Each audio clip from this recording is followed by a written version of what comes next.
Railway group D के परीक्षा में इस तरह के प्रश्न लाभ हानि वाला हर शिफ्ट में पूछा जा रहा है और बच्चे देख करके टेंशन में आ जा रहे हैं कि जल्दी हल इसका कैसे होगा।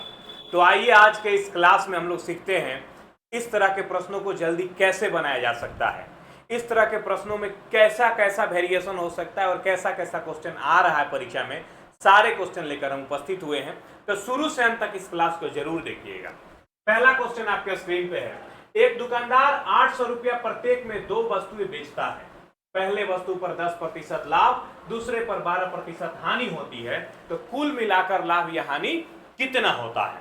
ठीक है, अब ध्यान से सीखेंगे मेरे प्यारे बच्चों। एक दुकानदार 800 रुपया प्रत्येक में 2 वस्तुएं बेचता है।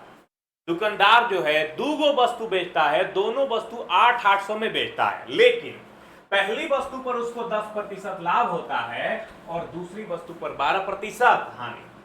पहला जो वस्तु है उस पर 10% लाभ, दूसरा वस्तु पे 12% हानि।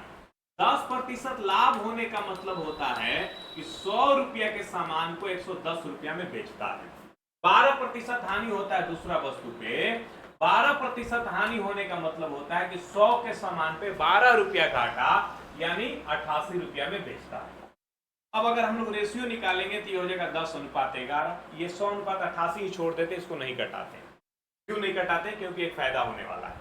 ठीक है, ऐसे मन करेगा तुम्हारे कटा भी सकते हो, 4 से 25 बार में कटेगा, 4 से 22 बार में। ठीक है, अब देखो यहाँ सेल प्राइस 11 है, यहाँ सेल प्राइस क्या है 22 है। 11 और 22 अलग अलग सेल प्राइस है, लेकिन क्वेश्चन में क्या कहा, एक दुकानदार 800 प्रत्येक 2 वस्तुएं बेचता है, यानी प्रत्येक वस्तु को 800 में बेचता है, यानी दोनों वस्तु का सेल प्राइस सेम है। जितना सेल प्राइस इसका है उतना ही सेल प्राइस इसका है। सेल प्राइस क्या है, दोनों का 800 है, तो सेल प्राइस को सेम करो। ये 22 है, ये 11 है, इस 11 को भी अगर हम 22 बना देंगे तो यहाँ 2 से गुणा हो जाएगा, यहाँ भी 2 से गुणा कर देंगे, यहाँ 2 से गुणा करेंगे तो 20 हो जाएगा। अब देखो कॉस्ट प्राइस सेल प्राइस, मेरे प्यारे बच्चों टोटल कॉस्ट प्राइस कितना होगा, यहाँ 20 है और यहाँ 25 है, 20-25 मिला के क्या हो जाएगा 45। सेल प्राइस टोटल कितना होगा, यहाँ 22 है, यहाँ भी 22 है, 44। अब सोचो 45 का सामान 44 में बेचाया तो 1 रुपया के लॉस हो गया। 1 रुपया के लॉस हुआ, 1 रुपया का लॉस हुआ कब, जब सेल प्राइस 44 है तब। 1 रुपया का लॉस हुआ कब, जब सेल प्राइस 44 है तब। यहां पर सेल प्राइस कितना है, 800 में प्रत्येक वस्तु बेचा गया, 2 वस्तु है, दोनों को 800 में बेचा गया, यानी सेल प्राइस है यहाँ पे 1600 रुपया। ठीक है, तो 1 रुपया का लॉस हुआ 44 पे, तो 1600 रुपया का अगर सेल प्राइस रहेगा तो कितना का लॉस होगा, निकल जाएगा। 4 से कटा 11 बार में और 4 से कटा 400 बार में। 400 में 11 से भागा करेंगे हम लोग, 11 33। ठीक है, 7 पे 16 70, 11 छके 36, 11 छके 66, तो 36.36 हो जाएगा हमारा ऑप्शन ए। है ना आसान, इतना आसानी से हम लोगों ने बना लिया। सेल प्राइस सेम करना था, हम लोगों ने सेम कर लिया। ठीक है, चलो आगे बढ़ते हैं, एक और क्वेश्चन लेते हैं। एक आदमी 3 वस्तुएं समान कीमत पर बेचता है। पहला पर 20% लाभ, दूसरा पे 10% हानि, तीसरा पर 25% हानि। इन सब के बाद 120 रुपया हानि होता है, तो प्रत्येक वस्तु का विक्रय मूल्य ज्ञात करें। इस बार 3 गो वस्तु है, इस बार क्या गो वस्तु है, 3 गो वस्तु है, 1 2 3। एक आदमी 3 वस्तुएं समान कीमत पर बेचता है। पहला पर 20% लाभ, पहला वस्तु पर 20% लाभ, यानी 100 के समान कितना बेचा भाई, 120। कहा गया दूसरा पे 10% हानि, 10% हानि होने का मतलब 100 के समान कितना बेचा भाई, 90 में। और तीसरा पे 25% हानि, 25% हानि का मतलब क्या हुआ भाई, 100 के समान कितना बेचा, 75 में बेचा। ठीक है, कटा सकते हैं इसको हम लोग, 20 से कटेगा 5 बार में, 20 से 6 बार में, ये हो जाएगा 10:9। 25 चौके 100, 25 की 75। थोड़ा विचार करते हैं, 3 वस्तुएं समान कीमत पर बेचता है, यानी तीनों वस्तुओं का सेल प्राइस बराबर है। क्या बराबर है भाई, सेल प्राइस। तो सेल प्राइस को बराबर कर लेते हैं, ये 6 है, ये 9 है, ये 3 है, तीनों एक जैसा होना चाहिए। बराबर होने का मतलब यही हुआ, 6 9 3, तीनों एक जैसा होना, यानी 18 होना। इस 6 को भी 18 बना देंगे, इस 9 को भी 18 बना देंगे, इस 3 को भी 18 बना देंगे। 6 9 3 तीनों के एलसीएम 18 होता है। 6 3 18, तो ये हो जाएगा 3 बचे 15। 9 दूनी के 18, तो ये हो जाएगा 10 दूनी के 20। और ये 3 छके 18, तो ये हो जाएगा 4 छके 24। अब आओ मेरे प्यारे बच्चों, अब देखो कि टोटल सीपी कितना है, 15, 20 और 24, ठीक है। 5, 4, 9 और ये 1, 2, 3, 2, 5, 59। टोटल एसपी देखो आप कितना है भाई, 18, 18, 18, 18, 3, 54। सोचो 59 के सामान 54 में बेचाया, कितना का लॉस हुआ? 5। रेशियो में 5 का लॉस हुआ, क्वेश्चन में 120 का। 5 का वैल्यू 120 तो 1 का वैल्यू 24। आगे प्रत्येक वस्तु का विक्रय मूल्य बताइए, प्रत्येक वस्तु का विक्रय मूल्य कितना है? 18।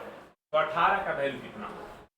ठीक है, तो 24 गुणे 18, 18 चूंकि 72 के 2 हाथ में लगा 7, 18 दूनी 36 और 7 432। कितना आसान हम लोगों ने बनाया ना आसानी से, ठीक है।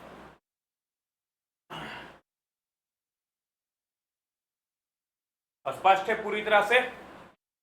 आगे बढ़े।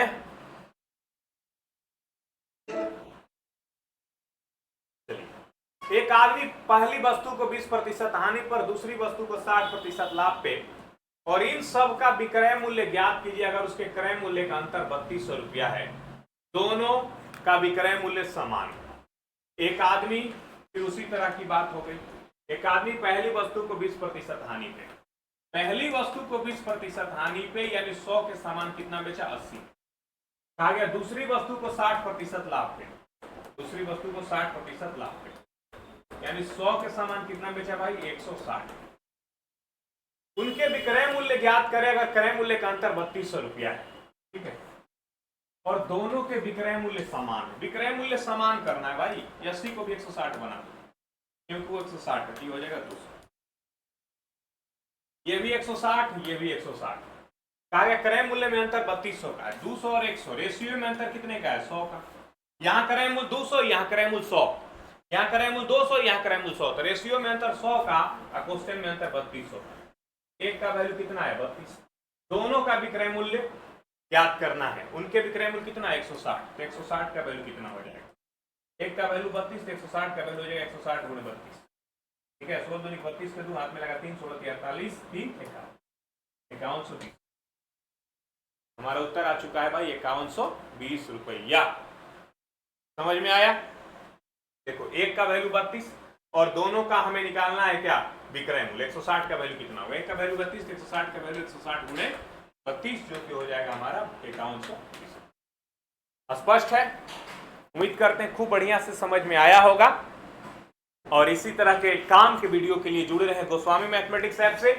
और भी अगर आपको चाहिए कि बढ़िया से हमको मैथ पढ़ना है तो अभी जल्द ही एक बैच शुरू हुआ है, ब्रह्मास्त्र मैथ्स फाउंडेशन बैच, जिसका प्राइस है मात्र 799 रुपया। ये बैच मिलेगा गोस्वामी मैथमेटिक्स ऐप पे। ज्यादा जानकारी के लिए इस नंबर पे आप कॉल भी कर सकते हैं। धन्यवाद, जय हिंद।